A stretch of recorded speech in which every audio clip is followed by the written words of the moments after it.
সংসদ এবং কেন্দ্রীয় ডাকসুর সকাল থেকে ছাত্রদলের প্রতিটি নেতাকর্মী অত্যন্ত আনন্দমুখর পরিবেশে অত্যন্ত উৎসাহের সাথে তারা আজকে এই মনোনয়ন ফর্ম সংগ্রহ করতে যায়। তারই ধারাবাহিকতায় আমরা দেখেছি আমাদের ফজিলাতুন্নেসা মুজিব হলে আমাদের বাংলাদেশ জাতীয়তাবাদী ছাত্র দলের কিছু শিক্ষার্থী বোন এবং সাথে কিছু সাধারণ শিক্ষার্থী বোন তারা মনোনয়ন ফর্ম সংগ্রহ করতে যায় বিকাল 3:30টার পরে 4টার আগ মুহূর্তে। ঠিক সেই সময় ফজিলাতুন্নেসা মুজিব হলে একদল উগ্র শিক্ষার্থী এই মনোনয়ন ফর্ম সংগ্রহে বাধা প্রদান করে মব উস্কিয়ে দিয়ে তাদেরকে ব্যাপকভাবে মানসিক হেনস্থা করে এবং শারীরিকভাবে নির্যাতন করার চেষ্টা করে। আমরা সাথে সাথে এই ঘটনা ডাকসুর চিফ রিটার্নিং কর্মকর্তাকে অবহিত করি এবং ফজিলাতুন্নেসা মুজিব হলের যিনি প্রভোস্ট তাদেরকে অবগত করি, কিন্তু তারা সেই পরিস্থিতি পুরোপুরিভাবে নিয়ন্ত্রণ করতে ব্যর্থ হয়। আমাদের এই শিক্ষার্থীবৃন্দ বাধ্য হয়ে হল থেকে বের হয়ে যেতে বাধ্য হয় এবং তারা তাদের মনোনয়ন ফর্ম সংগ্রহ করতে পারেনি। আমরা 5 আগস্ট পরবর্তী সময় থেকেই ঢাকা বিশ্ববিদ্যালয় প্রশাসনকে বারবার আহ্বান জানিয়েছিলাম একটি কার্যকর, অবাধ, নিরপেক্ষ, আনন্দমুখর পরিবেশে ডাকসু নির্বাচন করার লক্ষ্যে আপনারা বিশ্ববিদ্যালয়ের বর্তমান যে বিদ্যমান পরিস্থিতি, যে আইন শৃঙ্খলা পরিস্থিতি এবং যে মব পরিস্থিতি, সেটিকে পুরোপুরিভাবে যদি নিয়ন্ত্রণ না করতে পারেন তাহলে এই নির্বাচন কোনোভাবে অবাধ অংশগ্রহণমূলক করা সম্ভব হবে না। এবং আমরা বারবার অবগত করেছি যে এখন পর্যন্ত বিশ্ববিদ্যালয় প্রশাসন লেভেল প্লেইং ফিল্ড নিশ্চিত করতে পারেনি। আজকে আমরা যে আশঙ্কা করেছিলাম, আমরা কিন্তু বিশ্ববিদ্যালয় প্রশাসনের এবং শিক্ষার্থীদের যে মনোভাব সেটিকে ধারণ করেই অত্যন্ত আনন্দমুখর পরিবেশে আমরা মনোনয়ন ফর্ম সংগ্রহ করেছি। কিন্তু আমরা দেখলাম মনোনয়ন ফর্ম সংগ্রহের আজকে শেষ দিনে যখন বাংলাদেশ জাতীয়তাবাদী ছাত্র দলের নেতাকর্মীরা মনোনয়ন ফর্ম সংগ্রহ করতে গেল, প্রথম দিনেই তাদেরকে বাধা প্রদান করা হলো।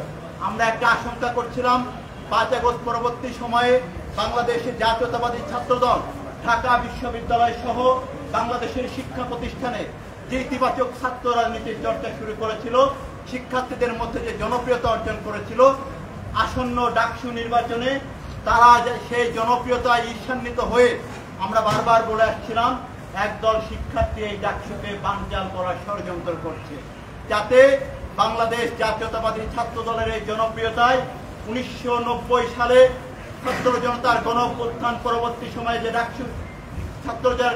ডাকসু হয়েছিল 90 সালে, যার প্রেক্ষিতে ছাত্র জনতার গণঅভ্যুত্থান সংগঠিত হয়েছিল, সর্বশেষ যে নিরপেক্ষ ডাকসু নির্বাচন যেখানে বাংলাদেশ জাতীয়তাবাদী ছাত্র দল নিরঙ্কুশ বিজয় অর্জন করেছিল, পূর্ণ প্যানেল সহ ডাকসুতে বিজয় অর্জন করেছিল, সেই একই ধারাবাহিকতায় 2025 সালে ছাত্র জনতার গণঅভ্যুত্থান পরবর্তী সময়ে বাংলাদেশ জাতীয়তাবাদী ছাত্র দলের প্রতিটি নেতাকর্মী বিশ্বাস করে আসন্ন ডাকসু নির্বাচনে সেই 90-এর ধারাবাহিকতায় একইভাবে বাংলাদেশ জাতীয়তাবাদী ছাত্র দল নিরঙ্কুশ বিজয় লাভ করবে। সেই বিজয়কে প্রতিহত করতে সেই জনপ্রিয়তায় ছাত্র দলের ঈর্ষান্বিত হয়ে আমরা দেখছি যে নির্বাচনের শুরু থেকেই বাংলাদেশ জাতীয়তাবাদী ছাত্র দল যখন নির্বাচনের ঘোষণা দিয়েছে, ঠিক সেই সময় এই নির্বাচনকে বানচাল করার লক্ষ্যে মবকে উস্কিয়ে দিয়ে আমাদের নেতাকর্মীদেরকে, শিক্ষার্থীদেরকে মনোনয়ন ফর্ম সংগ্রহে বাধা সৃষ্টি করা হয়েছে। আমরা এই ঘটনায় ইতিমধ্যে কিছুক্ষণ আগে বিশ্ববিদ্যালয়ের এই ডাকসু নির্বাচন উপলক্ষে চিফ রিটার্নিং কর্মকর্তা বরাবর আমরা একটি অভিযোগ দিয়ে এসেছি। এই ডাকসু নির্বাচনকে কোনোভাবে যেন কেউ বাধাগ্রস্ত না করতে পারে এবং সবার জন্য সমান সুযোগ তৈরি করা হয়। এবং আজকে ফজিলাতুন্নেসা মুজিব হলে যে ঘটনা সৃষ্টি হয়েছে, সেই ঘটনার সাথে জড়িতদের অতি দ্রুত সময়ের মধ্যে তাদের বিরুদ্ধে যাতে ব্যবস্থা গ্রহণ করা হয় এবং সবার জন্য সমান সুযোগ তৈরি করা হয়, লেভেল প্লেইং ফিল্ড নিশ্চিত করা হয়, সেই লক্ষ্যে ইতিমধ্যে আমরা চিফ রিটার্নিং কর্মকর্তাকে একটি আবেদন ফর্ম জমা দিয়ে এসেছি। এই মুহূর্তে আপনাদের সামনে আজকের যে ঘটনা এবং যাদের সাথে এই ঘটনা ঘটেছে সেই ভুক্তভোগী শিক্ষার্থীদের বয়ান আপনারা শুনবেন। আমাদের মাঝে উপস্থিত শিক্ষার্থীবৃন্দরা রয়েছে, তারা তাদের সেই বয়ান আপনাদের সামনে উপস্থাপন করবে। আমি প্রথমে সাধারণ শিক্ষার্থী হিসেবে নিশি আক্তারকে আজকে ঘটনা সংক্ষিপ্ত আকারে এই গণমাধ্যম কর্মীদের সামনে উপস্থাপন করার জন্য অনুরোধ করছি। বলেন বলেন, জোরে বলেন।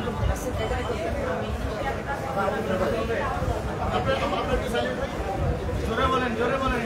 আসসালামু আলাইকুম, আমি নিশি আক্তার, পড়াশোনা করছি ডিপার্টমেন্টে। আমার সেশন হচ্ছে 3 আমি বঙ্গমাদ্রাসার ফজিলাতুন্নেসা মুজিবুলের আবাসিক শিক্ষার্থী। তো আমরা আফটার জুলাই আমরা হচ্ছে ডাকসুনিয়র সবসময় প্রত্যাশা ছিল যে একটা সুন্দর নির্বাচন হবে। তো সেই জায়গা থেকে একজন সাধারণ শিক্ষার্থী হিসেবে আমি হলে যাই কিন্তু গিয়ে দেখি যে আমি জানি না তারা কোন দলের হবে। তো তারা হচ্ছে আমার ডিসপ্লেস দিচ্ছিল না প্রমাণপত্র কেনার জন্য ভাবে আমার কাজটা হচ্ছে আনাচ্ছি। ওই সময় আমাদের ছাত্র দলের ব্যাটারি ওরা ঢোকার পরে ওরা করে একটা করে শেড দেওয়া শুরু করে যে তারা গণরুম থেকে নিয়ে এসে আমাদেরকে হচ্ছে মারবে, হারাবে। আমি আসলে জানি না যে এখনো হলে কোনো রাজনৈতিক দলের আন্ডারে হচ্ছে মেয়ে উঠানো হয় কিনা, এটা জানি না। কিন্তু তারা হচ্ছে এভাবে থ্রেট দিয়েছে যে তারা হচ্ছে মানে আমরা চিনি কিনা যে ওই যে ওরা হচ্ছে তারা মানে ওরা খুব পাওয়ার প্র্যাকটিস করতেছিল। অ্যান্ড ওই সময়টাতে হচ্ছে তারা হচ্ছে আমাদের সহযোগিতা করেনি। তারা হচ্ছে মেমরি করে হচ্ছে আমাদের সাথে অনেক বিহেভিয়ার করতেছিল। একটা পর্যায়ে দেখা গিয়েছে যে আমাদের যারা ভিতরে ছিল আমি ওদের পক্ষ নিয়ে যখন কিছু বলতে চাই তারা হচ্ছে আমার গায়ে হাত ওঠায় একটা পর্যায়ে। অ্যান্ড তারা হচ্ছে জানালা ভাঙচুর করে। তো যখন আমি দেখি যে পরিস্থিতি খুবই উত্তপ্ত হয়ে যাচ্ছে আমি তাদেরকে নিয়ে বের হয়ে যাই। তো এখন পরবর্তীতে ওরা ওদের সাথেও আরো কিছু ঘটনা ঘটেছে, আমি আশা করি ওরাও বলবে ওদের সাথে যেটা বলবে। এখন আমাদের আরেকজন ভুক্তভোগী বোন মালিয়া বিনতে অবন্তী, সে আপনাদের সামনে তা আজকে যে ঘটনাটি ঘটেছে তার বিবরণ করবে।